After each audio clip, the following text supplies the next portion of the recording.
getting unofficial results in just a moment on HereNow.com. So hosting this live stream. Events results are coming in instantaneously. Right now I have Seattle U at 7:15. Nice. 15.7.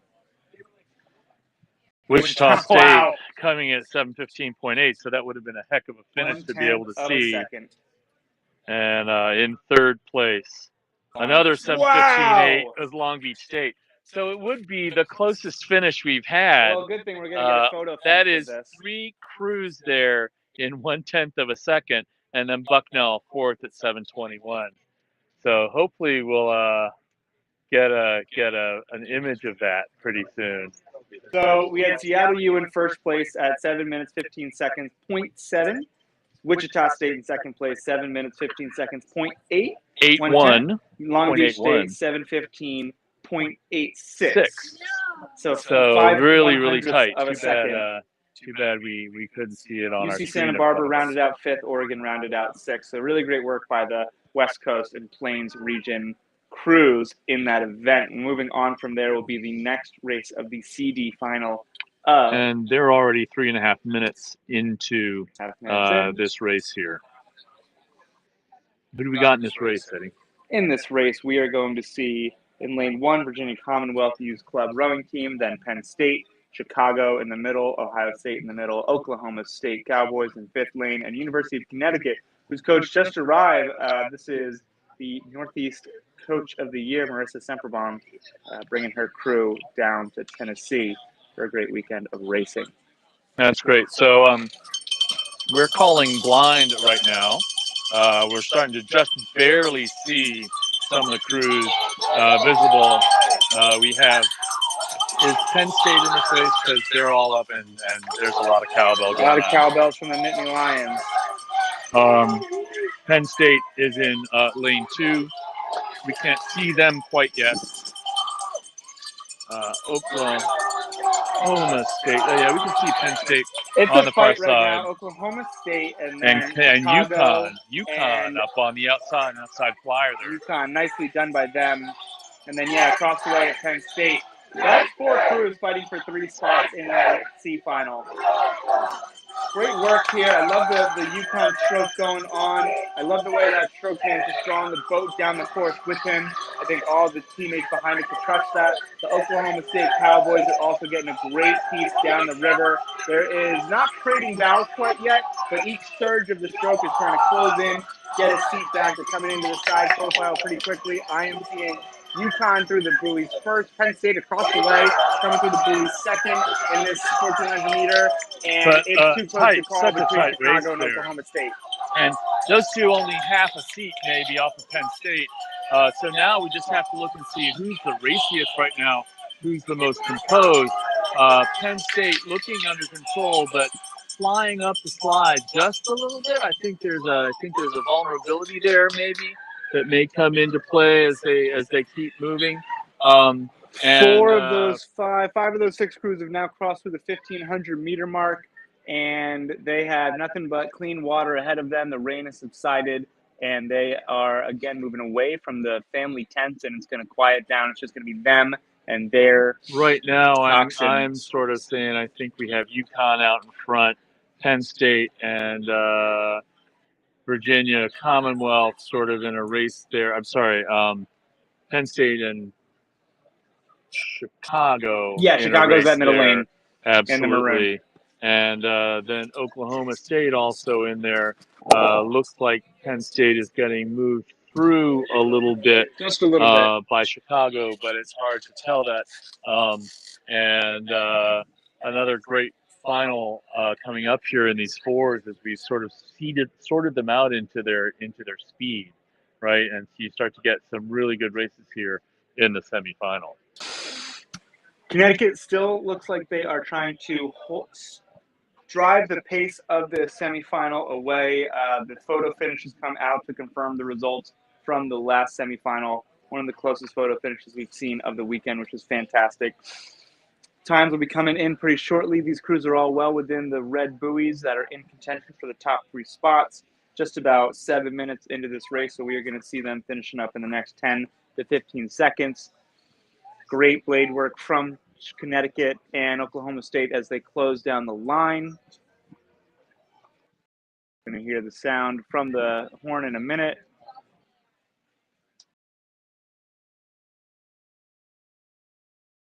Sometimes you look for who finishes racing first. I see Connecticut stopping to take their strokes. I see Chicago stopping to take their strokes. Penn State and Oklahoma were coming in 719. Oh wow, 719 from the UConn crew, 721 from the Penn State crew, 721.1 I should say from the Penn State crew, 721.6, 0.5 of a second away from Chicago. Oklahoma State fell off the pace just a little bit at 723. Ohio State at 728, and then Virginia Commonwealth is going to round out the bottom of this field. Great racing. Congratulations to those crews who are making their way into the C final. One of them will be the 13th fastest Varsity 4 in the nation, and I'm sure they might be in the C final. Oh, in the C, yeah, we finished at the C finals, yeah. So one of those crews, and I'm sure all those crews want that to be them. I'm certain the crews who this is their top 4 athletes want that to be the highest finish they can get. I'm sure there's a couple crews that are in the and smaller the programs. Way the racing has worked, people are coming off and saying, if we just make this little shift, this little change, we could win that. Yeah. And so I think you're going to see some hellacious rowing in the C final, and for that matter, the B final as we go. We now are into the semifinals, numbers 5 and. Awesome, and we've got our stream back. We believe that you do too. If we're seeing it as well, the photo finish of that last of 2 races ago had bow 4, which was Seattle U, just barely edging ahead. These bows are so close together. Sometimes the whole picture bends when it's captured on this time lapse. And we're in this other race, the first of the AB semis here. We have in lane 1 on your left, Texan Christian, Lafayette in 2, Vermont in 3, Bowdoin in 4, Pittsburgh in 5, George Washington in 6. 3 of these crews racing for a chance to win a national championship tomorrow. As we're sitting back here, looks to me like we have up front, I think it's going to be Bowdoin, Vermont there. Texas. Sorry. Should be this crew. Oh, I'm looking at the wrong set of crews. Sorry. Yep. So in this race, helps. we're going to have. Oh, actually, I'm all wrong. Texas is in lane 1, UCLA, Michigan State lane 2 and 3, Wash U up in lane 4, Florida and URI. So that should be Wash U 5 and 6. holding That's the Wash U out in right front, now. and they've been looking really strong in their definitely force Florida all holding weekend. on to that second spot. I think open water on the crew in 3rd. Absolutely, Should be Michigan State right now. there. Those 3 crews moving into maybe the A final, and a pretty good separation between Michigan State and then Rhode Island and UCLA and Texas on the far side, and then Rhode Island coming back here in lane 6. So again, unless the crews up there from Texas and UCLA decide to get into a dogfight here, and it doesn't really look like they're doing it. None of them are popping. Michigan State has enough water to be able to absorb what's going to be happening in front of them. Again, we're hearing cowbells. I'm not sure how you know it's your cowbell versus your neighbor's cowbell, but I'm sure there is a mother there feeling that this is absolutely the way she can tell her kid to go harder. It could also be a father. Let's not make that gendered, but there's plenty of cowbells in the handles of mothers here this weekend. We've definitely been seeing it. A lot of great activity at the tents. A lot of parents coming down to support the kids rowing. Just super excited. All these crews are in the red buoys now. I believe Wash U is still going to hold down that first place spot right now as they charge through the last few of these red buoys into the last 100 meters. And Florida is not on my screen at the moment, and it's a little further away from me than I can tell. I think they're going to keep that second place spot that they passed by with us at the 1250, but a lot of great racing from Michigan State as well, and I believe from UCLA. So we're going to see as this angle starts to pan back to us what happened as they passed away from us. Wash U out front there just rowing very nicely. They're not putting any sort of move here. They're just coming across at speed, maybe even stretched out a little bit. But they're they're not, again, they're not spending any emotional energy here. They're just building confidence as they go into their Definitely. final. And then Florida, charging back in, making the most, stopping a little bit ahead of the line. So I think it was as soon as they were over. soon, Michigan And State, Michigan State in third third. spot, heading to the A final. All the crews sort of coming across there, very controlled. There was nothing to be decided. That happened at about Correct. the 800. Correct. And About then that the 800. is UCLA, Texas following through. URI will be coming into the sixth spot. So we're at 2.5 minutes into this last semifinal in the men's four. These, again, three crews trying to go into the race here. Can't quite see where they are yet. So the crews coming into this race, this is going to be a shot from the stern side of the crew. So I'm going to read it from lane 6 on the near shore across to the right. So George Washington University will be in that 6th lane. Pittsburgh, Bowdoin towards the middle, Vermont on the opposite side of the middle, Lafayette, and then Texas Christian University on the right side of your screen. This Bowdoin 4 has been very good. We've noticed quite strong the Vermont crew rowing quite nicely. So seeing sort of where we are, though, it looks like we have Bowdoin out in front and Pittsburgh actually maybe in second, with Lafayette a little bit ahead of Bowdoin. But we know Bowdoin has some speed. We've seen it.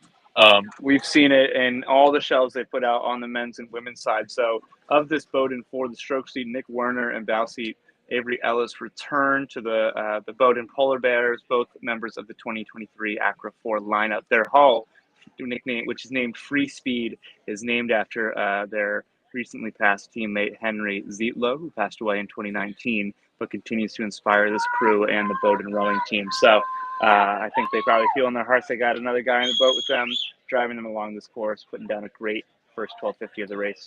Absolutely, and the Vermont crew out there rowing quite gorgeously, and lots of rhythm, lots of swing, lots of pace.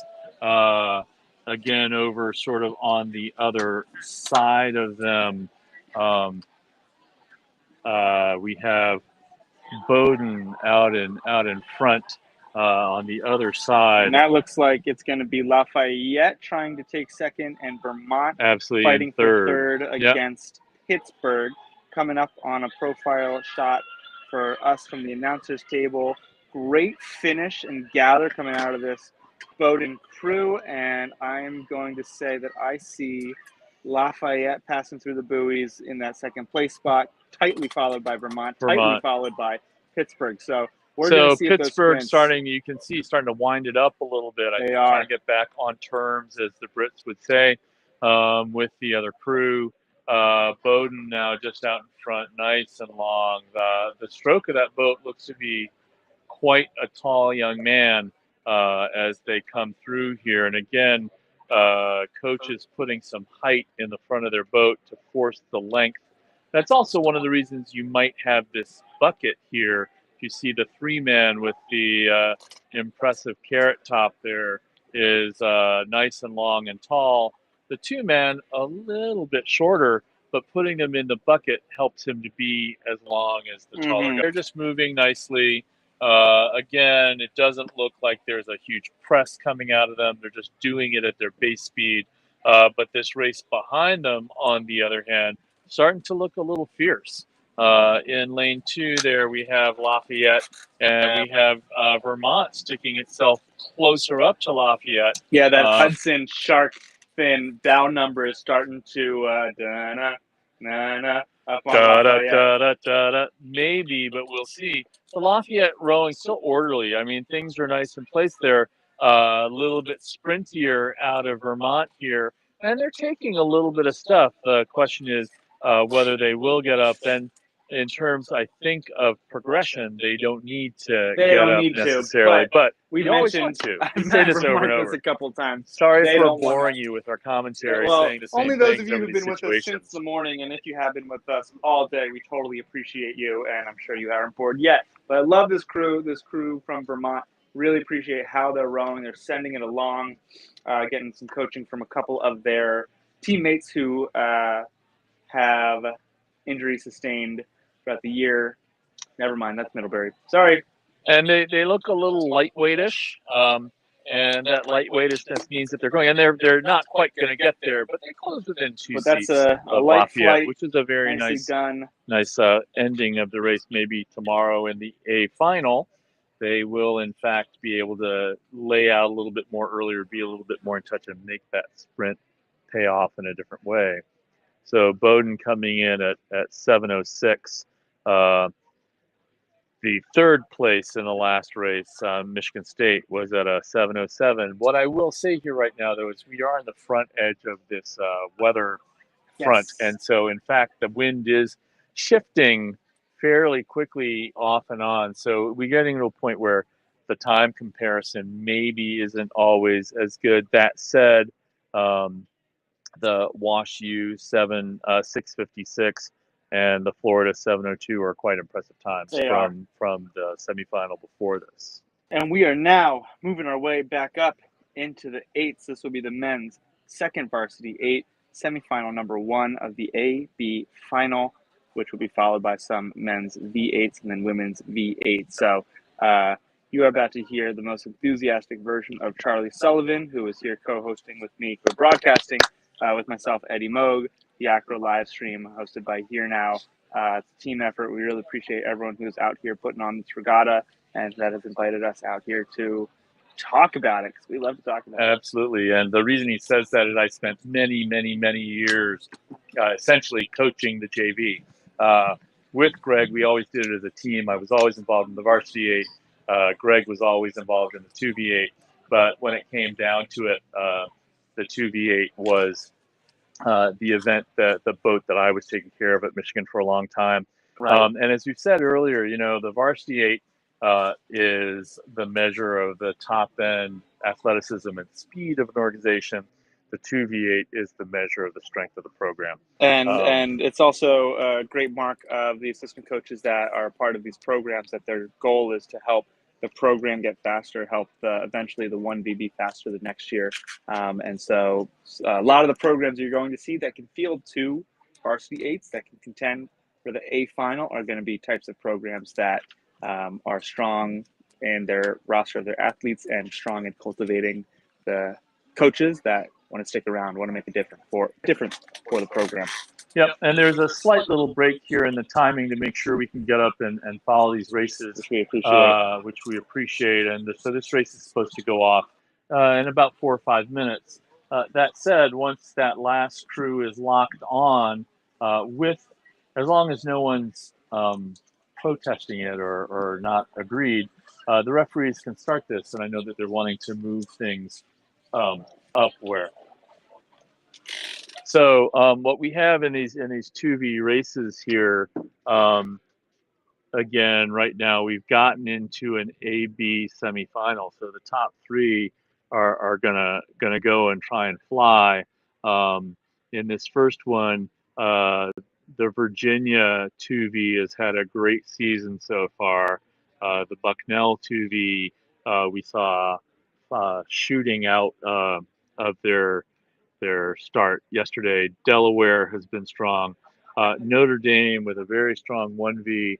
The 2V, again, maybe not quite as fast as that exceptional crew out of Notre Dame, but the 2V rowing very well and having been trained with a really good boat. In the outside lanes, we have GW and Minnesota.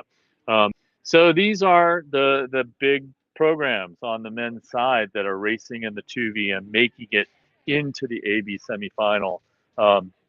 And for some crews, this is going to have to be their race because they might not quite have top 3 speed. Maybe they're 2 seats out.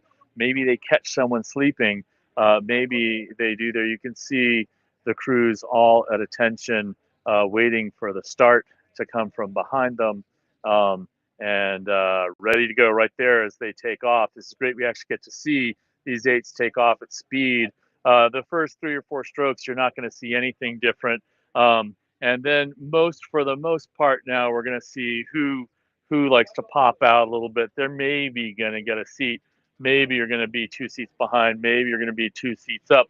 It depends on how high the crews are going out there.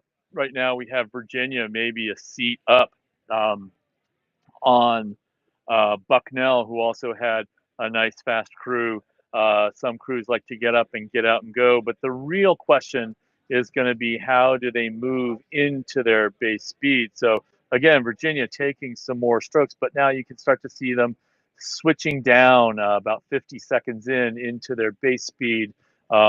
We have George Washington in lane one up there, fairly close with Delaware in three, fairly close with Bucknell in five, and Minnesota in six. Virginia up now by 4 or 5 seats, and Notre Dame back a little bit. Again, we've been joking around with our good friends at Virginia that they are a sculling school, or where they scull well, but they clearly row eights well, and you're seeing that right here. And that is where their pride is, and that is they support everyone and love every kid in the program. But the whole program in these programs really likes these eights at the varsity level, second varsity, first varsity. Really, sort of everyone's engaged in these boats and watching them go. So coming in almost 2 minutes in, we have Virginia just up and out, and then we have 5 crews overlapped by about 3 seats. Trying to get back into this race. Notre Dame moving up well now that they've hit their base, trying to get back into that race. Minnesota and Notre Dame a little bit, maybe Minnesota getting dropped a little bit. Bucknell and Delaware pushing hard, and GW on the outside also pushing hard. As we're coming into just about 2.5 minutes, 750 meters in, almost to the 1,000 meter mark. And this is where the first sort of shaking out happens a little bit. Virginia still high, pushing very strong and very hard, very clean blade work, absolutely popping in together. Intention to move the boat, very, very clear there. And we still have these 5 crews sort of hanging around. We're going to start to see conditioning pay off here. We're going to start to see mental toughness pay off here. Notre Dame has been working their way back up into GW up there in lane one on the top. We have Delaware and Bucknell maybe 2 seats up on those two, maybe Delaware half a seat up on Bucknell. So how are they going to handle this motion through the middle as you look across? The only crew that's back, and they're still in contact, is Minnesota. You have Bucknell maybe getting moved back off of the motion on the far side, which is GW, Delaware, and then Notre Dame in the green boat between the 2 yellow boats. And those 3 crews starting to push away. Only 2 of them are going to go to the A final. With Virginia out of the picture right now, you can just see their stern there easily open above and lengthening. So this is a heck of a race. Notre Dame's 3-man looking over a little bit to see, okay, where are we relative here to Delaware? And George Washington on the other side. Again, Delaware half a seat over Notre Dame, which is half a seat over George Washington. Bucknell having been dropped a little bit. Virginia looking gorgeous out front there. And the race quickening up here now in those others. Delaware making themselves felt coming into 1,500 to go. Bucknell still sort of hanging on to the back end, the middle end, I should actually say, of George Washington, Notre Dame, who are quite even with each other. Notre Dame now a little bit maybe up on GW. Pass through the 1,500-meter buoy mark. One of them's going to have to lay their chips on the table to actually show who's going to get the second spot, who's going to get this third spot. And I think Delaware, the Blue Hens out of Wilmington, really want that. Their stroke is starting to pick up, and they're not losing anything with that stroke rate coming up. This is a very technically sound, technically complete crew. So you are all going to see on this live stream as these crews start to pick up the speed. It's just going to rocket the boat. The thing is that you have them looking at each other. You have the three men in Notre Dame looking over.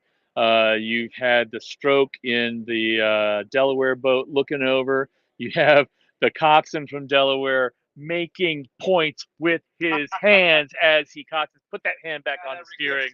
There you go. And GW getting left a little bit. And where they are right now, they're just about to come into the red. There they are. And now it's going to start to go. And here you see Notre Dame just started. You could see them shift up as soon as they went into the red buoys, visible thing. And you have Delaware also now having actually popped it up pretty high there. But Virginia out in front. At this point, they're honestly just marking the rest of the race. They know that there's going to be a heck of a race tomorrow. Knows that these guys have what it takes to make a run at the medal, and I don't think he has been. It's not a medal that he wants at all. Right. It is the gold medal in that 2V. Well thought out. JV gold is actually a really hard medal to get. Big deal. And Virginia going across there, Delaware.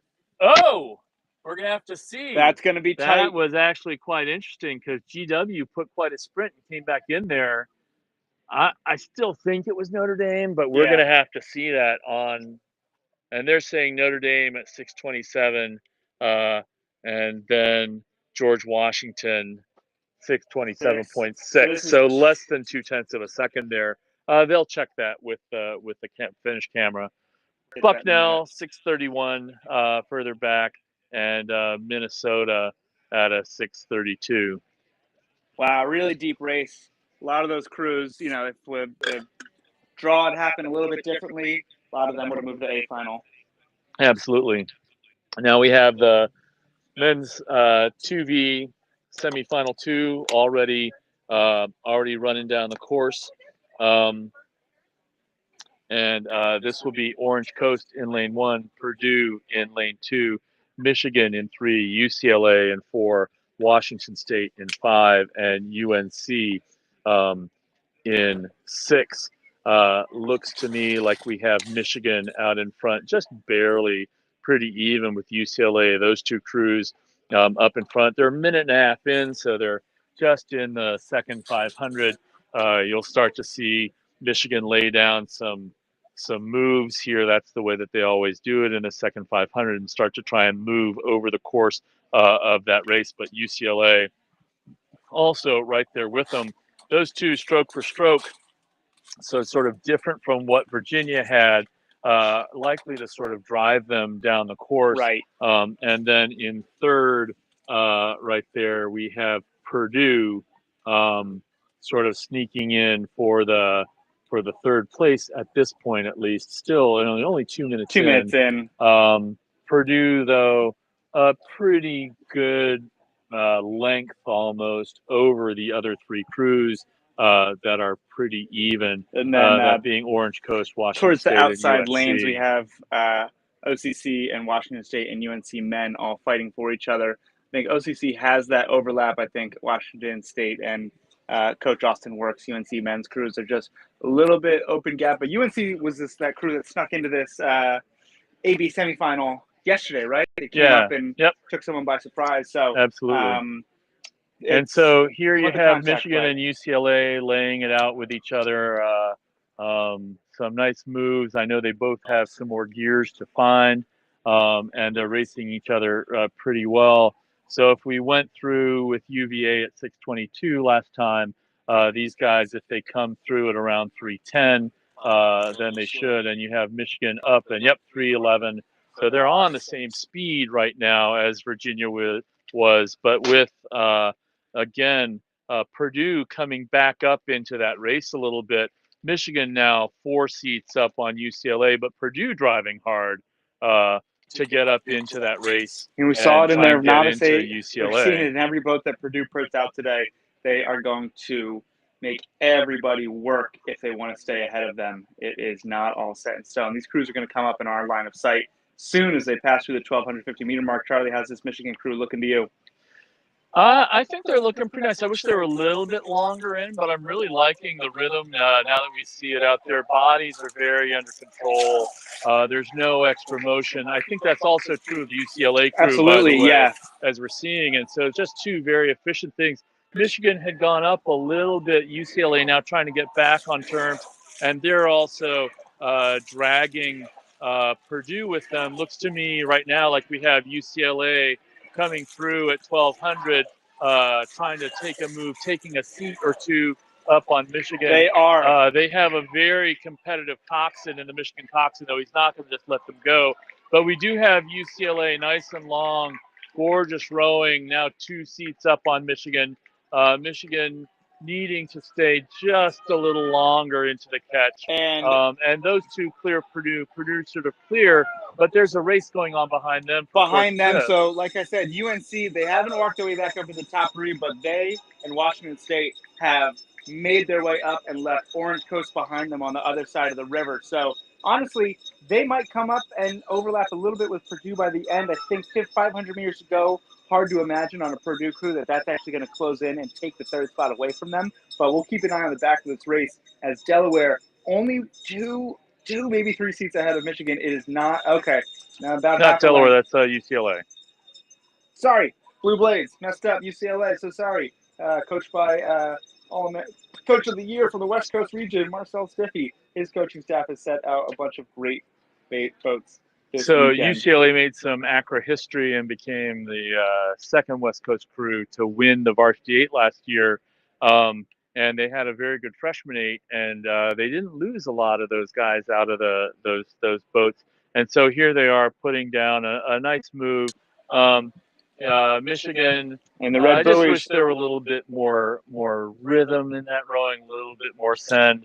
But they're trying to figure out how to get that up. Now that said, the 2V came off the water yesterday feeling like even though that they had rowed really well, they felt anxious and they felt like they weren't getting the water too well.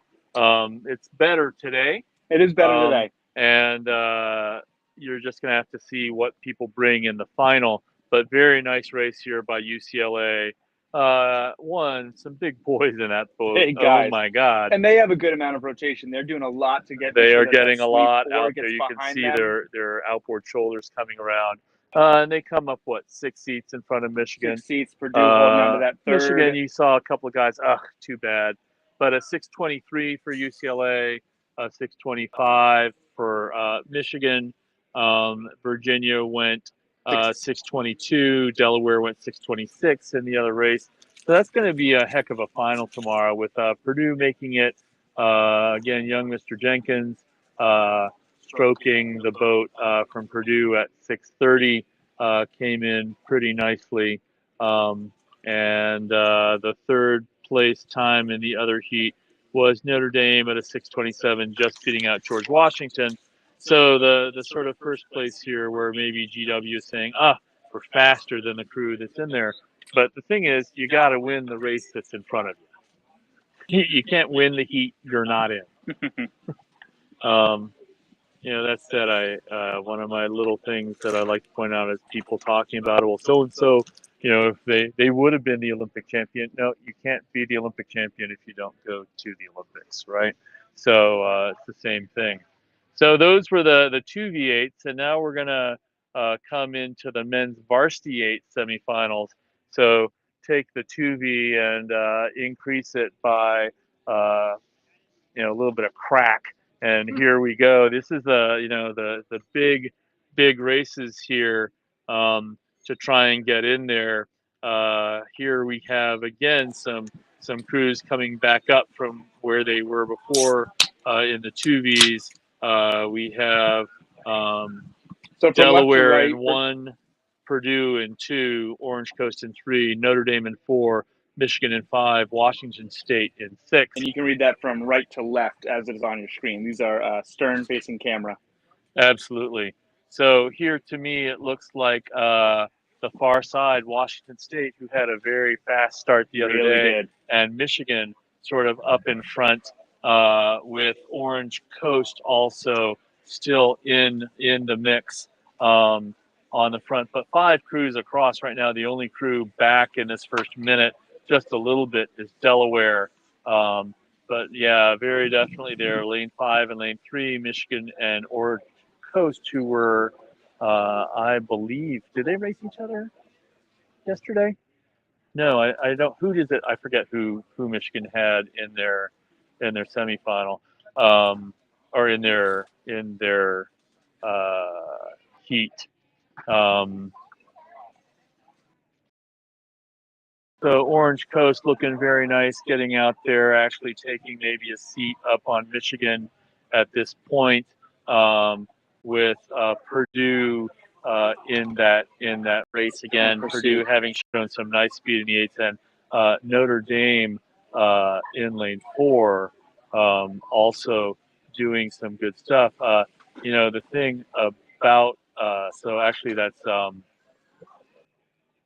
I'm sorry, I had this backwards again. That is, as we come from behind, that is Notre Dame out in front, with Michigan and Purdue racing in second. So Notre Dame has one of the best athletes ever to row That's what I've been hearing all weekend. At the club level, in their boat, and he was in the U.S. national team, the under 23 8 that raced last summer. And just and he's not alone. He's backed up by some pretty good stuff. So we're expecting Notre Dame to go out well, which they've been doing all the time. And there they are in their white shirts. Michigan putting a move up to try and be in second. But Purdue coming Coast up, and Orange Coast in that race as Delaware well. Also from the outside and Delaware on the outside and Washington State on the outside as well. Michigan putting a move in here. Washington State is in the back there. Delaware moving up on the outside as well. You can see. So with that big in Notre Dame, how's the rowing look throughout the crew here? It's right. It's not just one guy doing this. It's not just one guy doing that. And again, I'm sorry, I've had this switched a little bit. That's Purdue up in second, and Orange Coast in third, and Michigan sitting in fourth, trying to get up there and get into this final. That Notre Dame boat just rowing gorgeously, because when you have an engine room like that, it just allows you to move very, very closely. So if Michigan wants to make this final, they're going to have to come and pick off either Purdue or Orange Coast. And they're starting to close in. And they're starting to move. This is where they make a move. But still, that is a gorgeous boat out in front there. I think Michigan now and Orange Coast even. Purdue up by a seat. Purdue beat Michigan earlier this year. Did they see them? Yeah, I think they saw them in Grand Rapids. Maybe. Yeah. And this is the first time, but however, this is the first time since the time trial that some of these crews are on the water. Some of these crews progress directly to this AB semifinal. So it's the first time lining up from their heats. From their heats, they had. But the time trial for the men's varsity 8. Yes, Notre Dame, that's right. Notre Dame moved right ahead. Michigan moved right ahead. Absolutely. So the crews in the back of the pack right now, as it is, had to. Orange Coast putting a gorgeous move to get here onto Purdue, and those two are going to move, which means if we pull back, Michigan getting dropped by that. I don't think Michigan has ever not made an A final in the Varsity 8. It's going to be a unique so it's going to be a tight thing to see what happens on both of those races. The freshman 8 from Michigan also not making the final. Because Purdue and Orange Coast just getting into that race now. It may not be as far back as it looks, given the panel, the angle. But there's that race again. Trading strokes here. Very gorgeous rowing out of Purdue. Absolutely, we're into the red buoys. Looks near like Notre Dame is just sort of lengthened out a bit, having taken their length easily, and definitely Michigan is dropped into fourth. Doesn't matter whether it's Orange Coast or whether it's Purdue into that second place. It matters to them. Matters to them. It's pretty intense. I think they want to know. And Notre Dame going across gorgeously, and it's going to be Purdue over Orange Coast, very tight. And Michigan getting dropped there. They'll be racing in the B final. So again, Notre Dame at a 6:04. In the last race there, let's check the times between the two and see if there's anything that we can read into that at all. But a 6:04 out of Notre Dame, really, really quite nice to see what's there.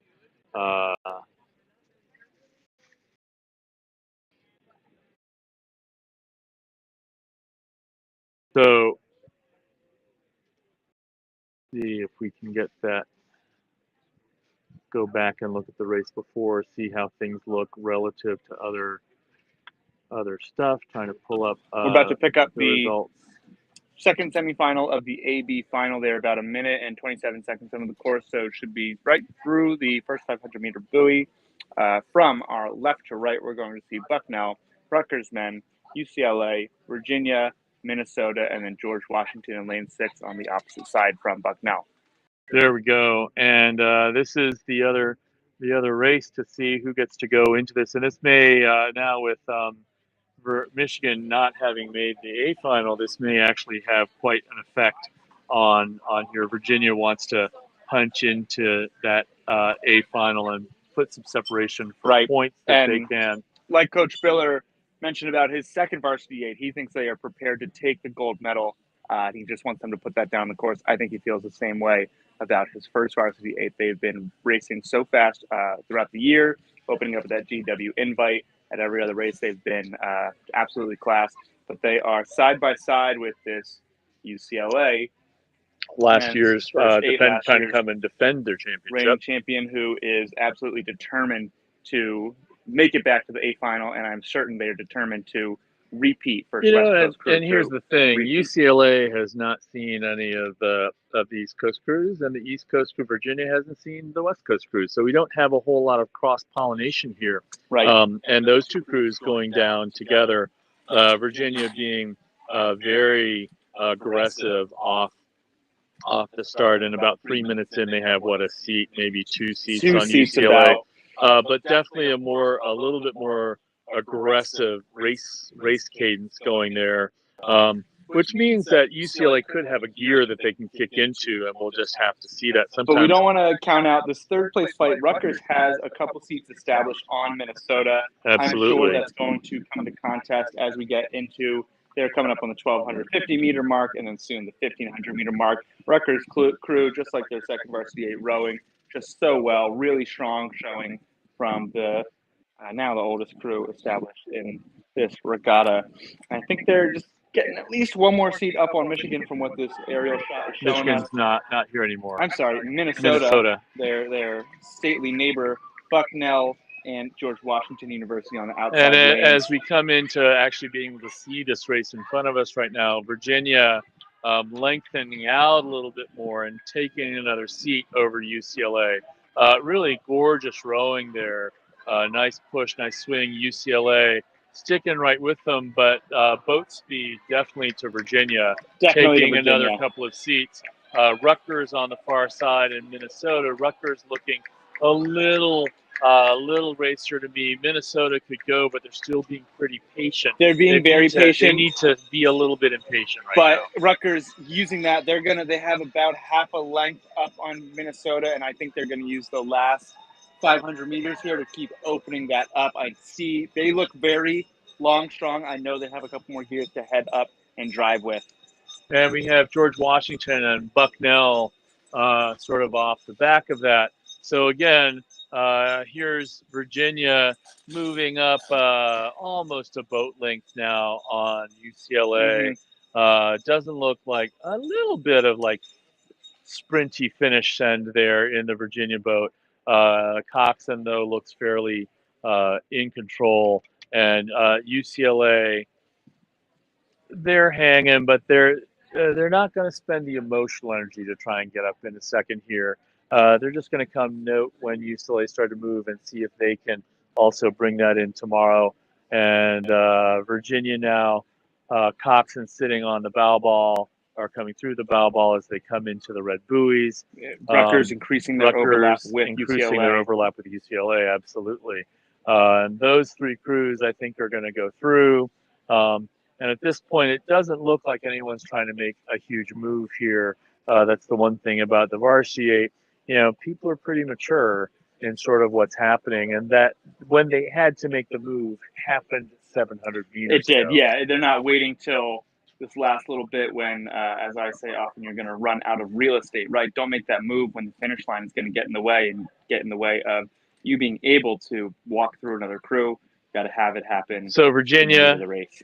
will line up with Notre Dame in the center of the final. Very nice row there out of UCLA and Rutgers coming through to make the final in the Varsity 8. And Virginia almost matching the time from Notre Dame. Notre Dame put up 6:04.8 and Virginia 6:04.2. So can't compare it perfectly directly, but for all it looked to us like purposes, Notre Dame was sort of lengthening out a little bit in there. But both crews taking control of the race fairly early.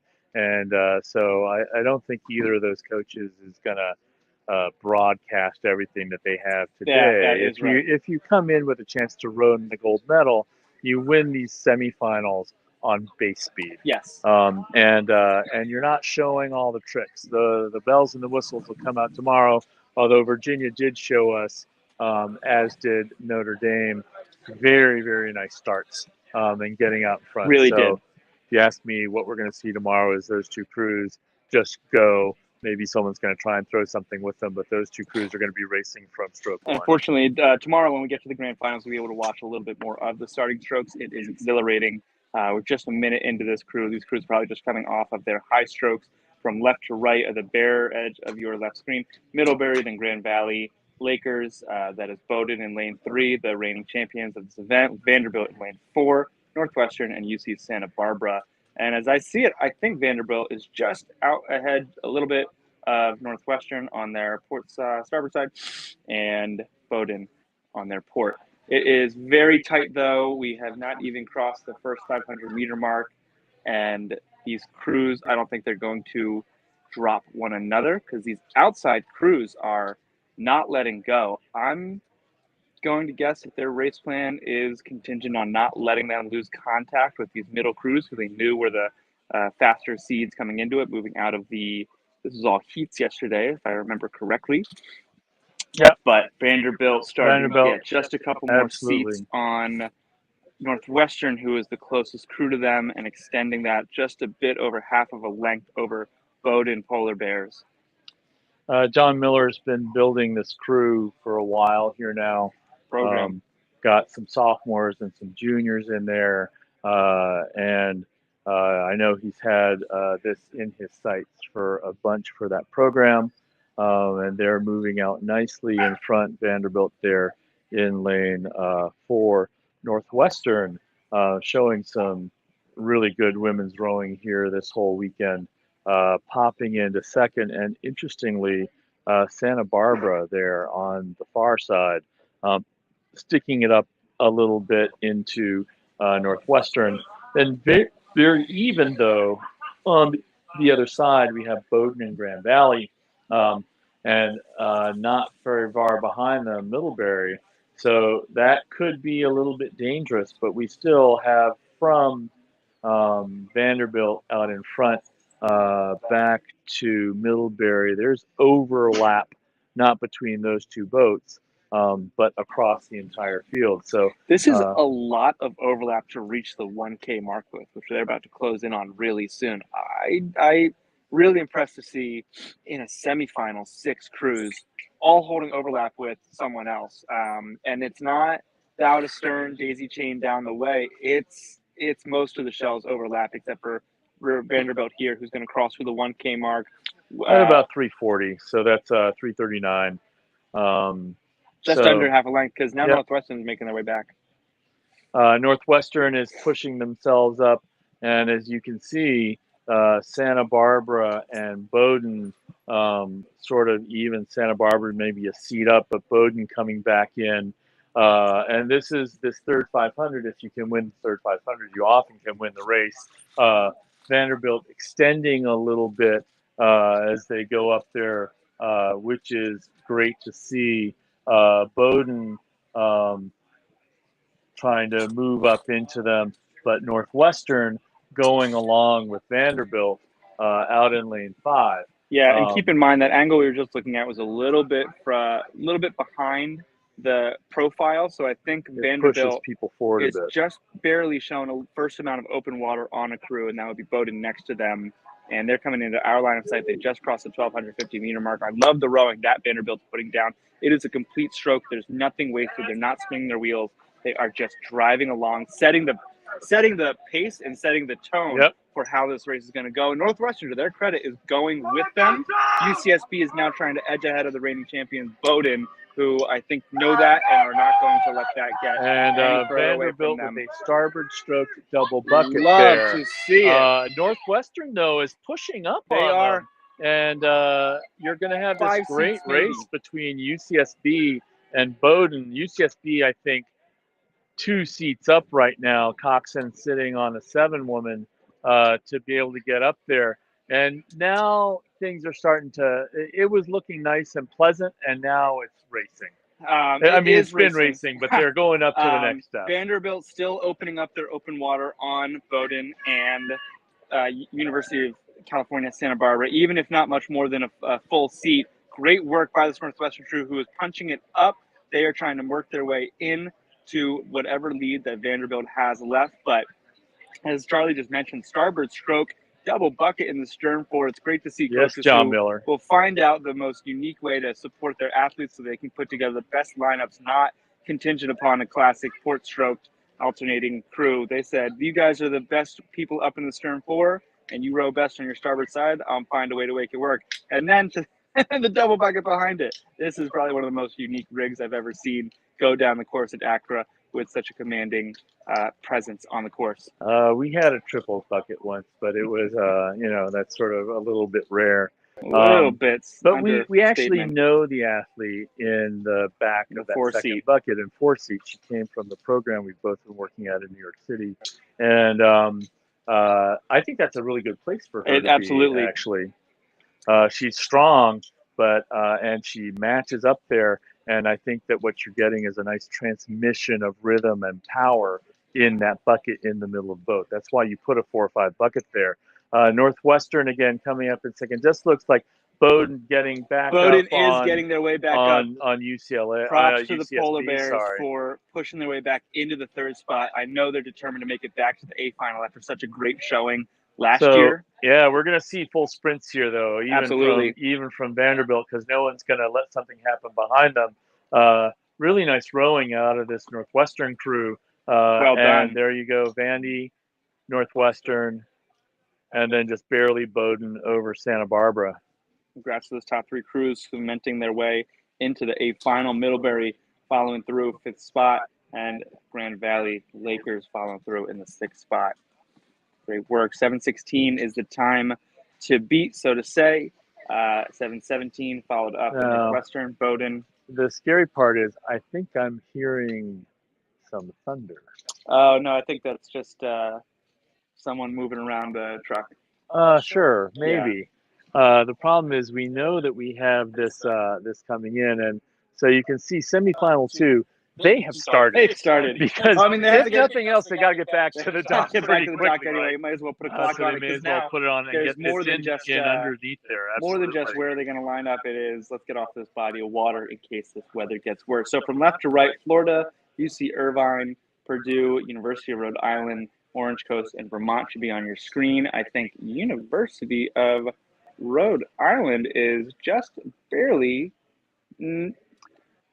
tapping, or is that an Orange Coast shell? That's Orange Coast out in lane 5 up top there, I think. And then you see Irvine, looks like the other crew, half a length ahead of the next 2 closest. Absolutely, in which lane would be 2, Purdue and then you see URI. Vermont in 6th, actually fairly far back. But Purdue and URI fighting in the middle for what I think will become the 3rd spot. Florida still around the pace, so I won't count them out. Saw some of their teammates make a great second half of the race, push them into a top final earlier today. But that Orange Coast crew now moving out in front very nicely.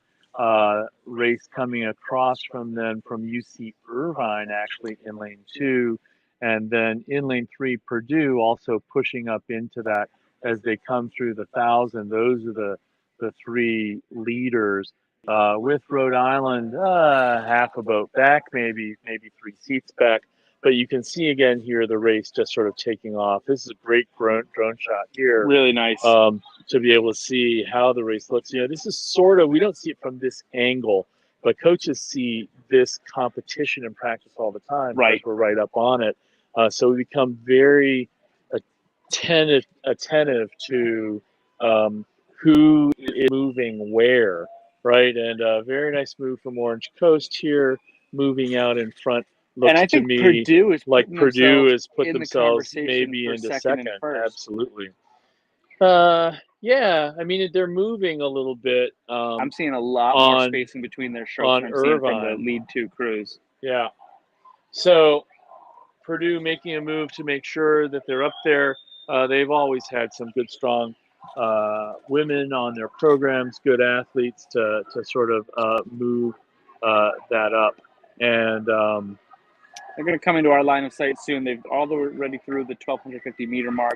We're going to see the side profile in just a moment. I think OCC is still holding on to that lead, not letting it slip away, but I'm getting a straight shot across. I'm seeing Orange Coast get their down just through the line of this 1,400 meter mark, a little bit ahead of Purdue, but Purdue is challenging. Absolutely. Purdue is challenging and up, and they're bringing Irvine with them. Yeah. So this is going to be a great race across here at this point. They're all going to go into the final. They've sort of made the jump over there, but just what a race here we have. Again, Purdue very nice and long through the water, very powerful through the water, and they still have a little bit of stuff to go. Orange Coast, having sort of laid something out on the front part of the race, is now just getting passed, I think, by Purdue. I think and Purdue, Irvine is, I think, up on Orange Coast there as well. Because Purdue's putting at least 2 seats up on Orange Coast. Irvine is coming back. They really are. I mean, they're also nicely ordered crew. But just look at that stroke in the Purdue boat. She's really leading to make sure that they are staying in front, and they're taking another stroke on Irvine, pushing it away, and that's leading out now. And hard to tell from this shot. Actually, maybe OCC still in it with Irvine. Here's this OCC rowing all in the red buoys. All in the red buoys. I think it's struggling to get that boat speed to pick up commensurate with the stroke rate. I think Irvine is they're only half a seat up. Yeah, so it's not very much. No, I think OCC might be moving through the buoys a little bit sooner than Irvine. So we're going to have the finish line decided for us because we are absolutely. But a gorgeous move there to get out in front. From Purdue in the black hull there. Again, what you see with Orange Coast is sort of flipping the blade out a little bit at the finish as they're racing, as they're trying to sprint, but it's working for them. They're going to come in second there. Nicely done. With Irvine third. Overlap in all 3 boats to come through. A lot of pride in that racing, obviously. Purdue at a 7:06, and let's see. They're going to talk about that back of the Vanderbilt trailer because all 3 of those crews just put down a faster time than Vanderbilt in this. Can't compare it exactly 1-to-1, but that is pretty. Vanderbilt at a 7:16 right now. Then again, we have this weather coming through. So one of the things that if we're right in the cell right now, it'll actually kill the headwind. Right. And that could make a difference in time. So, hard to sort of read that when we're in these little microclimates here. And Purdue and Vanderbilt, though, both looking good. The other thing that you had going on was that 3-boat race across, and that makes a difference. And so now we're in a CD semifinal of the men's Varsity 8. The CD is about 2.5 minutes in as we pick them up. I'm going to show you from left to right the Illinois Fighting Illini, Vanderbilt men, UC Davis, Grand Valley Lakers, Middlebury, and Virginia Tech is going to be on the side of your screen. These three crews in the middle asserting themselves pretty far ahead of the rest of the pack, and it looks like that is UC Davis, Grand Valley, and I believe Middlebury. Nope, I think that was one over. That is Vanderbilt, Grand Valley, and Middlebury all fighting for those top three spots. This is another one where top three are going to move to the C final. The next crews will move to the D final. Vanderbilt, I think even with Grand Valley, remember this is an angle that's just a little bit behind the crew, so it's not this perfect side profile. So we're seeing the buoys go by just a little bit at an angle, but as it starts to sharpen up, I think Grand Valley is, just a little bit behind Vanderbilt, but nothing is for certain. These crews are coming into my line of sight for a moment. Really great movement on these boats. They are running out. These shells are just floating, getting propelled down the water really seamlessly by the crews. We're going to see Grand Valley trying to make a move here. We'll find out pretty soon if it is a shift up to a faster beat in their race or if it is just one to pop themselves ahead of the next crew, either on their port or their starboard, coming into the line of sight. That is UC Davis. I'm sorry to the California crews. UC Davis is pushing their bow up ahead of Grand Valley. Vanderbilt is one lane out and away from them. That is right. And then Middlebury is holding on the Whitehall with the cow print oars, Illinois fighting Illini, and Virginia Tech on the outside lanes, racing each other pretty intently, pretty far off that top three spot. So these crews looking like, just look at that. I can tell you what rate they're all at because they're all at the exact same rate. These crews are laying it down, going stroke for one another, not looking out of their boat. I don't see any heads twisted around. They're still internally in their own race, and this is going to come down to the last few strokes. It is going to come down to the very last stroke because UC Davis is still surging ahead while Grand Valley holds off Middlebury here as we approach the last 250 meters of the race coming up pretty soon. Solid showing from all six of these crews as we come down. Again, we might have a little bit of inclement weather coming in, and in that moment before it builds up, might be no headwind. It might be perfect water, some of the best they've seen of the day. So they're taking advantage of it, putting a really great speed out on the course. Hitting the red buoys here. UC Davis still holding 2 or 3 seats ahead, and they are making a sprint move. They're not going to let any seats come back. They're trying to establish, if they can, in this short amount of time, open water or stern to bow. I'm sure that coxswain is calling out the seats, looking at the crew next. Give me bow seat. Give me one seat. That's the same seat. That's the same seat. All right. That is, but they are surging ahead, and I think they're going to take that with just a couple of seats ahead of Grand Valley, who is not clear of Middlebury. Middlebury wants to take this back from this angle up above. I'm seeing that bow of Middlebury just ahead of the Grand Valley Lakers. We're going to get a photo finish to follow through. UC Davis coming in 608.7. Middlebury 610.058.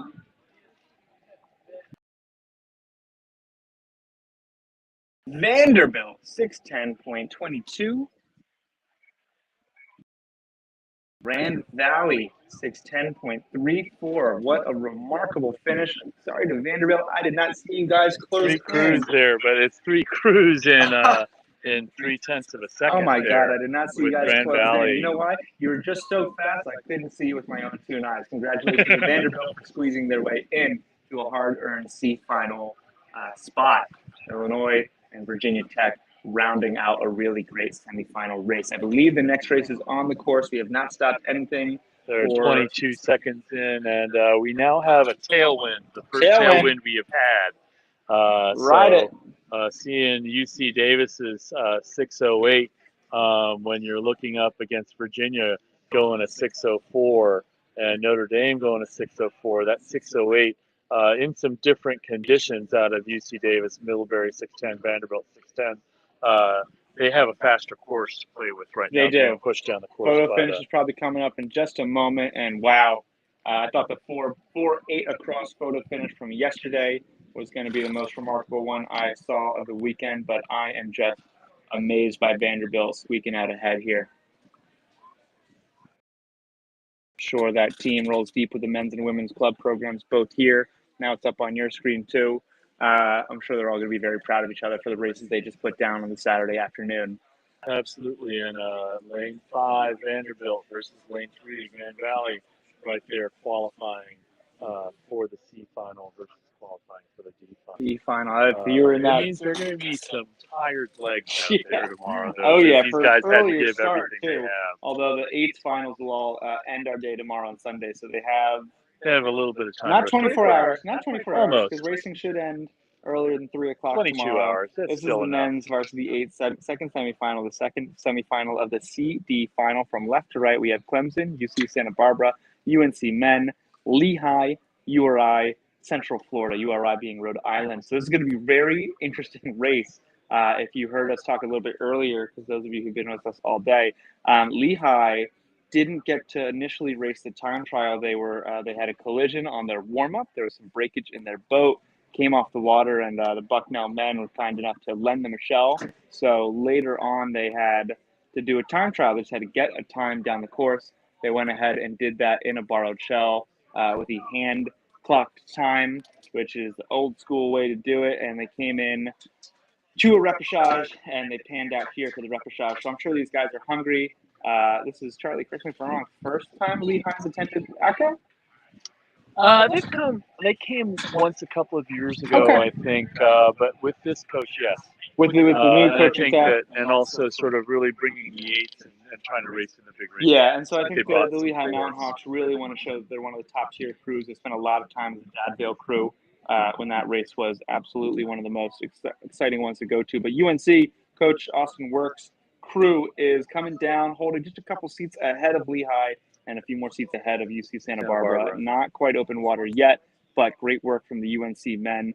We've seen a lot of their teammates put together fantastic builds into their last third of the race, crescendos, you might say. So I expect to see that from this one. I think all these guys are trained to gear up when it comes time to sprint.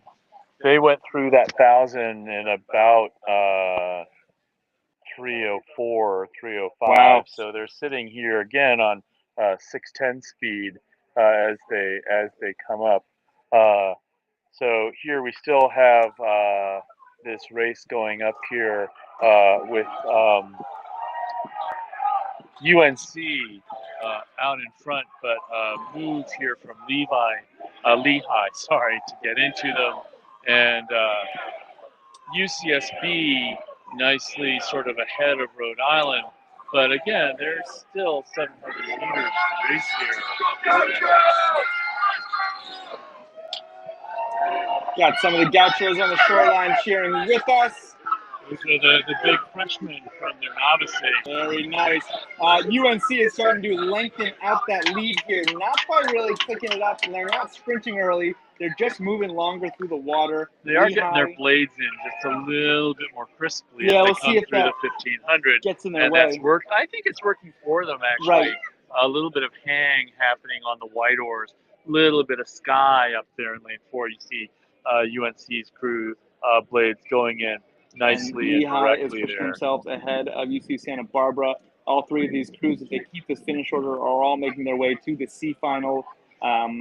On the shoreline, different perspective. It does not, in some ways, matter who gets second or third here, but I know to these athletes it absolutely ends up with matters, some nice lane issues for you. I'm sure Lehigh, well-deserved, has a little chip on their shoulder about having to do the time trial differently, and they made a long trip down. I'm sure they want to get a bunch of good races in and fight for the 13th spot in this absolutely. event. UCSB still trying to hang in and push those blades coming in well. Also, as we start to move into the red blade, the red buoys right there, you saw those little yellow bit. Santa Barbara throwing its sprint there, trying to get up on them, but it looks like Lehigh is keeping the blades in nicely. And UNC is now open water on UCSB, to be sure. And I love the way those blades are entering. They're squared up just in time, disappearing out of sight. And then locked in really well. From that backsplash, you can see right away they're about to walk away from this field. And they're throwing their sprint. maybe not fully everything they have, but it's going to be cool to it's- see. We already have 12 crews under 610. We'll see if this is and they come in at 6:08 or that's so. remarkable. So right and around where then UC Davis 612 did. on both of those crews. And again, I think that's some tailwind that we're seeing. The conditions changed fundamentally Yeah. in there with the women's when the women's AB semifinals were going. That may be, but I'm sure they're going to love that time all the same. Absolutely. Clemson following, I believe, URI in Central Florida will round out the last men's varsity 8 semifinal. I believe we are on the course with the adaptive single grand final. This will be a dual race between Alex White from Kansas, who is rowing trunk and arm rowing, and Cole Hundelt from Virginia Commonwealth crew, who is rowing leg, trunk, and arm.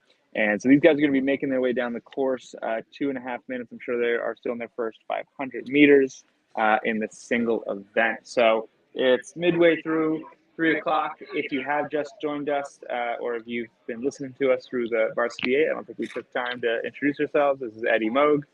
And I'm Charlie Sullivan. And we have been announcing the live stream broadcast from here now of the ACRA National Championship 2024 here in Oak Ridge, Tennessee. Thanks for joining us. Thanks for supporting the regatta. Hope that the races you have watched for the teams, the athletes, coaches that you care about, hope they've been as exciting to you as they have been to us. It's been a really great weekend so far. And we now actually have the first grand finals of the regatta. There are 5 events that have their grand finals. Good point. This afternoon. If you're a little bit confused, we did move around the schedule earlier in the day, so it's up on here now. But if you're like me and you have it on a piece of paper, you might be, huh? What are we doing here already? Yeah. So actually, you would have been like, why are these 8s happening? What happened to the grand final I was waiting for? We just moved that up. It hasn't quite come down yet. I'm seeing some pretty heavy, I'm going to say ominous clouds, and I think some rain coming off in the distance. And we can row through the rain. But if it's thunder, lightning, or if the wind picks up, we call that inclement weather. We want to keep our athletes safe. We have not called anything off yet. But what we did is we moved up more of the Fairness Committee, the Regatta Committee, I'm just talking about it, has moved up the men's, women's Varsity 8, second Varsity 8 semifinals up earlier in the day. Which have gotten completed. Completed, because if this inclement weather had rolled in, thunderstorms or otherwise, and we had to cancel anything, we would prefer to cancel or postpone. They would have taken these grand finals till tomorrow and try to pop them in postpone these grand finals, but it's hard to postpone semifinals because the contingency on progression to the grand final, petite final rests in these, or C final and D final. And you need to be able to rest and sort of come back and do all this sort of stuff. So 5 grand finals that we're going to see now. This first one is the mixed adaptive singles. And you can see 2 very different crews out here. Cole, Hundelt they've actually put them in different lanes than they were assigned, or perhaps that's where they moved. What you're seeing close to you, the bottom of your screen, is Alex White from Kansas. Again, he's rowing trunk and arms, and he has the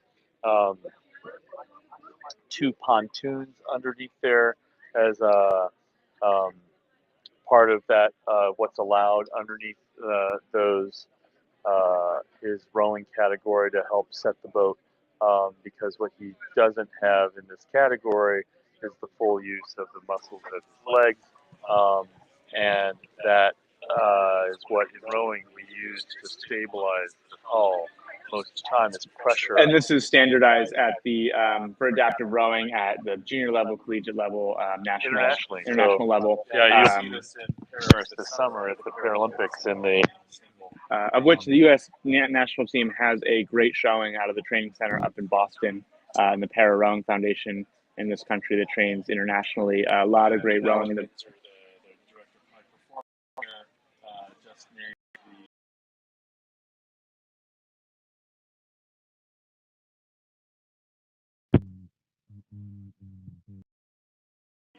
Which is well deserved. They are just so dedicated to this growing part of the sport that is increasing accessibility and inclusion of it. I love Cole Hundelt is coming into our line of sight. I love the way he rows, his stylish stroke. It is maybe a little bit more swing could be involved, but that front end, he is punching, he is popping, he's taking this race as if he wants to put down a 6:08 on the course too.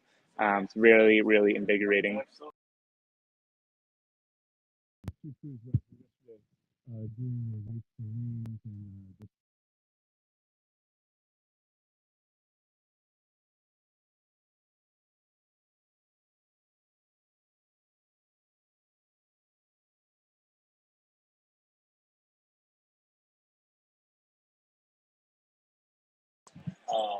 So it looks pretty much like any other sculler going down. He's just his PR3, full use of body and legs, Right. with some other restrictions that come in there in how the points work.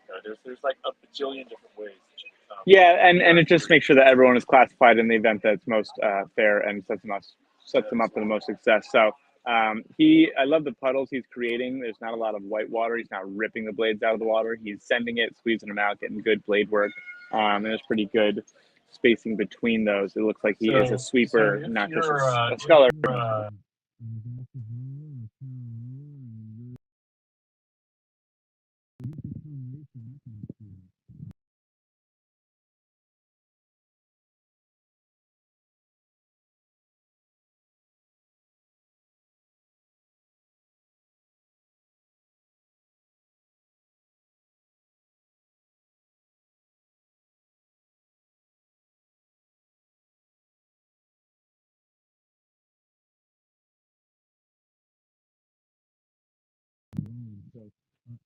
Adaptations that are available to para rowers and to adaptive rowers are welcome to come here and race. And I'm willing to bet that if you had something else that no one had thought of yet, we'll be glad to do that. Very open and affirming rowing here going Yeah, on. and something I love Very about important. adaptive rowing in the sport in general is the impressive modifications that can get made to a single hull, a double, any boat, or that make sure that a rower can row with whatever adaptation that they need, and it inspires. So a lot of these crews that are here today, either whether it's one of the coaches or a different member of staff who is the boatwright, who fixes the boats, rigs them, looks over all the specifications of them. Also, are really innovative people who are probably pretty skilled in trade work. So they're looking for ways to make sure that foot plate can make, if you need it to only use one foot, how can you still get pressure and not tip the boat around? I had the pleasure of working up at Community Rowing, which has a great facility shop and a great adaptive rowing group. So Cole coming into his finish here in the red buoys, looking around just a little bit. Still nice, consistent rowing. He's gone straight down that course. I tell you, he knows how to match his power nicely on that. Coming through the finish, congratulations to Cole in his event. This is actually, I think, it's officially two separate events being run together, which is why they called it a mixed adaptive single event. There are different categories here. What we'll start to see, if you see Alex talking of those adjustments and modifications in the boat, as we said, one of the reasons he has the pontoons there is to help things stay stable because the leg press into the deck, particularly as you take the blades out and start to come back up, that's what keeps the whole thing set, right? The whole boat stable, excuse me. The other thing that you'll notice that he has, though, as you come at, it sort of looks like he has a big black sort of cutout on his racing jersey, but Right. what that really is actually a seat back, which he is able to press into so that he can create some stability as he takes the blades out without having to rely on there. Even as I'm sitting in my seat here, just to even sort of pantomime what's going on. I know you can't see it, but I talk a lot with my hands and my body. My quads and my glutes sort of squoze to sort of, oh, now I'm going to take it out. It's almost sort of what he has. Instead, now I'm going to try and do it without doing that, but pressing back against with my core, pressing back against the seat back. And that does some of the same work to allow him to squeeze the blades out at the finish and get them out cleanly. He's at the red buoys here. We'll see if he picks up a sprint, making down the fastest pace he can lay down on the course today in Great water, not the prettiest, not the cleanest water we've seen all weekend, but great water nonetheless to round out, I believe, our last single event of the day. We'll have the men's and women's ace and B finals in single. So, Sorry, A final and single tomorrow. Yeah, he's rowing at Kansas, and they have a gorgeous boathouse. So in the boathouse itself, getting to the boathouse itself, highly accessible. The one place that is not accessible in that boathouse, where I coached for 3 years, is the the ramp onto the dock and then the dock itself. So I'd love to talk with him later about what they've been able to do at the boathouse to allow him to be able to have that. Perhaps they've put a new dock in by now, and I don't know. It's one of the things we were talking about when I was there. The challenge on a river like the Kansas River, the Kaw, is that it really can flow. So, I mean, I think the other issue here with this slower moving boat is going to be what he was able to do in terms of training on that water early in the spring. Because rowing this boat against that current might actually be quite a challenge. Yeah. But I'm sure that they figured out any how type to of do single. it, right? Yeah. And another reason for the pontoons absolutely there. So Cole was across in a 9:28, and we have Alex from KU across in a 12:34. Congratulations to both athletes. Really nice work going on there. And so now we're going to move on to a second grand final in the men's quad. And they are actually 2 minutes or so at least into this race, maybe a little bit further. I know that they were holding the start or scheduling the start to make sure that there was a fair race coming down for Cole and Alex there. This is the type of thing that Sam, the head coach here, is superb at. He runs a really great regatta, and it's happened so far. I know the first thing he told me when I came to the ring is, I want to talk to you about the weather. Okay, Sam, let's go talk about the weather. So he would know what was happening, and they were trying to figure out how to make the shift, which they made in this. You can see just by the light in this image that we have some weather coming in. So they're going to try and, I'm sure, get this in. It's gotten a little bit dark. The tailwind is picking up in this quad, and lane one on, well, now we're coming around. So let's call it from the other way. Well, in lane one, which is now at the bottom of your screen, that is University of Connecticut. Lane two, Vanderbilt. Lane three, Michigan State. Lane four, Virginia. Lane five, Purdue. And lane six, Ohio State. And what we have there right now up top is Michigan State just barely out in front of Vanderbilt and Virginia, who look pretty even. There are gold, silver, and bronze medals on the line here. So race for some hardware. And it's also like it's the last race of their season. For some of them, perhaps their seniors, the last race of their college career, and they're doing it in a grand final, which is always a great way to go out. Yeah, and so for those of you who've been listening in for most of the races today, as these guys come up on the 1250 meter mark, is coming to the sprints, and whether you're qualifying or you're up ahead and you're winning your heat. Charlie and I have mentioned a lot. Maybe these crews aren't expending the emotional energy that it takes to sprint and get ahead. Here, this is where they're spending it. Okay, they are going to do it. They're going to lay it all out on the line. Especially just knowing the coaches who run these programs, they've boosted up, they've pumped up the tires of all of these rowers in this event, and they know when those rowers lay it out on the line, give it everything they got, they're going to come back and get warm support from their coaches. Michigan State out in front here, really gorgeous rowing, the blades swinging back, no rush coming in, but no delay going into the water. And Virginia, absolutely just a little bit behind Vanderbilt. Dead even with Vanderbilt, I think, or maybe half a stroke behind. Purdue. Yeah. Picking up the middle of the pack here. University of Connecticut looks like they had a little bit of a crab situation, but they're back on the move. And then UConn in front of Ohio State Buckeyes. So these crews are all through in one moment through the last 500 meter mark. 500 meters to go. Pretty clear who's going to medal. The question here just who's going to get what color. does look like Michigan State out in front. And I'm doubting that there's a sprint that goes through them. They were rowing so Michigan nicely. State, yeah, I think it was really complete, and I think it's ready to respond to anything that comes in at them. front of them. We don't know who's making the calls in the boat, whether it is the bow seat, 3-seat, 2-seat, but I think they are ready to. And as we watch them row here, you can see now they're just picking it up. Virginia also picking it up, seeming to move back in, perhaps up ahead of UConn up there. And then Vanderbilt. Vanderbilt, sorry. In the yellow hull, storm down the way. I think they still have a little bit of the edge on Virginia. I think they do. I think this shot is as honest But you as see now, you can just see those blades at Michigan State. They're going right now. It's really gorgeous the length rowing. that Virginia is getting at the catch, or really the spread at their hands, is remarkable. These guys are taking everything, put those oars they are laying it parallel to the hull and picking up on it, right? It's not like they're sitting up there getting stuck, separating their lats from their spine. They are driving on it. Absolutely, but here comes, you can see the Michigan State boat now sort of having picked up the rotation of their strokes, just moving through. Definitely going to try and win this, but they're not out of control. Wow. There they go, Great first across. Vanderbilt second, Virginia third.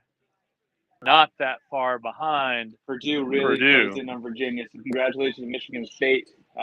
First multi-member crew to earn a gold medal. Second to the adaptive singles that just came down, followed by Vanderbilt silver and Virginia in the bronze position. Thank you. Purdue fourth at a 650. Some great racing going on. We now have a men's lightweight novice 4 up coming down. They're about 2 minutes into their race, and we'll catch them coming through. This is Connecticut in lane 2, Purdue in 3, Michigan in 4, Minnesota in 5, and Georgia in 6. For those of you new to the sport, 2 terms to sort of explain here. We assume grand final is clear for what it means on its own.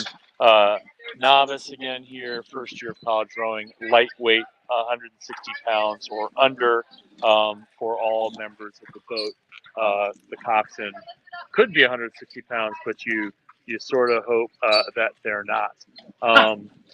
Yeah, hope. Thank you. I'm glad you liked that race there. That thing there. It looks to me like we have Michigan out in front there, lane 4 in the middle. No, that's not. That is going to be Minnesota. Purdue. Sorry, Purdue up in front there in this lightweight 4. Michigan in second right now. I had to do some mental spatial gymnastics to get all things turned around in the right order. The Purdue freshman class this year, novice class, has just been quite amazing and strong, and it's coming down even to this level of their rowing as they're 3 minutes in. Clearly, easily out in front, just pushing nicely. Michigan going with them to have open water on the cruise, duking it out for third place. And there we are definitely hearing some thunder. So we will see how the referees handle that. But the fastest way, in some ways, for these lightweights to lightweight novices to get to the finish is to keep racing. Right. If nothing else, they're watching this very closely, and what they actually have to go on is lightning strikes. So as a coach, I have my lightning maps coming up, and we'll pull it up. So I'm sure the guys on the water heard that too, and if it didn't already get a fire under their seats, now they have one. This is going to be Purdue a couple lengths ahead of Michigan, next to them a couple lengths ahead of Minnesota behind them. So a great Lakes showing in this quad event. On here now, it's showing me that the second novice 8 grand final has started, so I think they are tightening up these centers if everyone's ready. And all these athletes have to make it back into the dock anyway, which is past the finish line around the peninsula on the other side of where we are with the announcing booth and the tents. So I think we're going to see some fast a few times. Lightning strikes within the area. Within the area, but not right inside yet. over the course yet. So I'm sure they're watching them. This this Purdue boat just rowing gorgeously. They're laying it down. There's a laying it gather down, at the but finish. it's like such efficient rowing Yep, going the out there, legs, and particularly this is for what you're novices. going to see more out of lightweight rowing, especially at the novice freshman level, is they're technically really sound, and they're pushing that to that metal. Because top tier lightweight rowers, they can row like open weight rowers. They can really lay it down, have a front end heavy stroke. But these guys are using their swing, Yep. that movement from their hips to help this boat go through, and they're just drawing the boat along the My water. friendly app did just send me a lightning notification, so Fantastic. it's in the area. I think the Sky sent us one. Well, they're not a lightning notification, but a thunder notification. We got the thunder thing, but it's the lightning that does that. But so these three crews, Purdue's going to take the gold here. Michigan is going to take the silver, which matters and a lot to them. Minnesota's They going to want take the the points third. trophy as a team. Both of these programs do. All these programs that are fielding more than 2 or 3 eights are hoping to get that points trophy.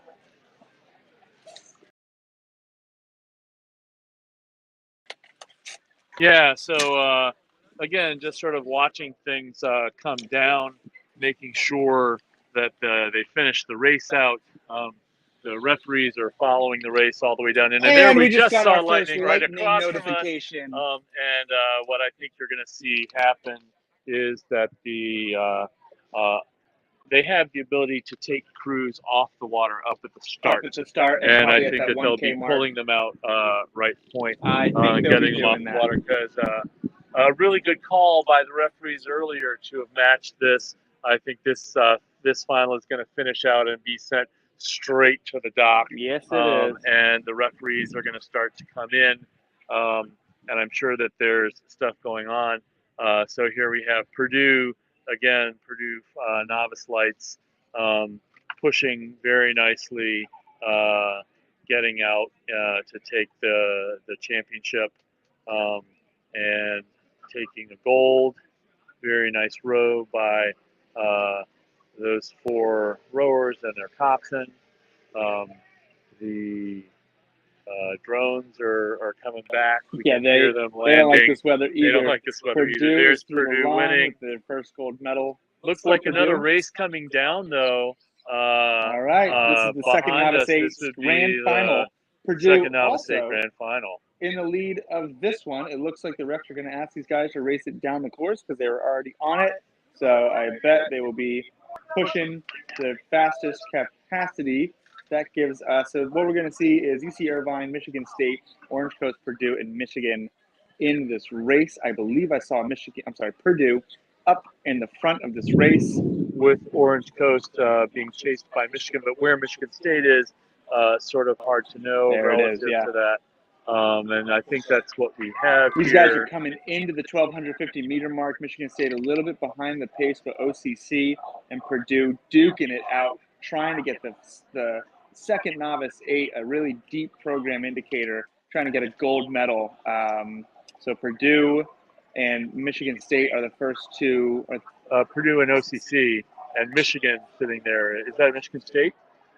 No, Michigan State's behind the pack. I was going to say that. Yeah, Michigan is sitting in third right now. Their teammates in the Novice 4 and the quad have already won gold medals for their team, so I'm sure that Purdue is trying to follow up to get the second one. OCC is trying to get the first gold medal of the weekend for their crew. Purdue just barely ahead of OCC, and I think they're holding off Orange Coast College. Michigan is holding down that third spot in no trouble of losing it, and they are trying to close in on the field ahead of them. We're just going to be giving you this live stream from the 1K marker and from our eyeballs. I might pop out the telescope. Again, looks like Purdue going up into a sort of a sprint mode.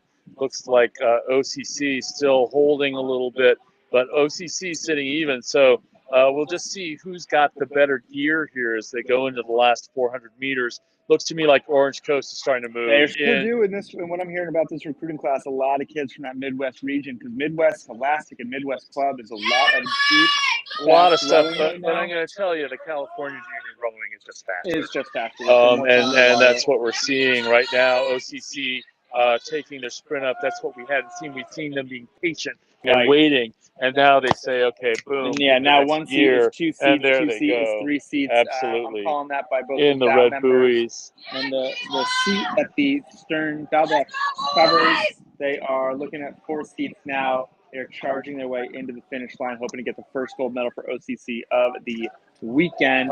Which they're going to do quite nicely.